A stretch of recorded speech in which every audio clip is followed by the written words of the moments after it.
I'm going to show you how to make chicken birria tacos. So good! You can find the recipe in the description and consider subscribing for more cooking videos.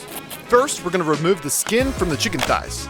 Blend a mixture of smoked paprika, cumin, garlic powder, thyme, oregano, and bay leaves. Massage the spices into the chicken thighs, and next we're going to add some lemon juice to help tenderize. Give it a quick stir, we're going to put a lid on top and let marinate for 1 to 2 hours. Dump in your chicken stock and we're going to bring it up to a boil and reduce to a simmer for about 30 minutes. Use tongs to shred your chicken up, and you can use your fingers if you don't have any feeling in them. Place the chicken bones back into the pot to continue cooking in the stock. Strain and start assembling your tacos. Spread on the macadamia nut cheese, and we're going to top it off with some chicken, sea salt, and we're going to fold it over. In a skillet over medium-high heat, add in a little bit of coconut oil and your tacos. Cook them until they're nice and crispy.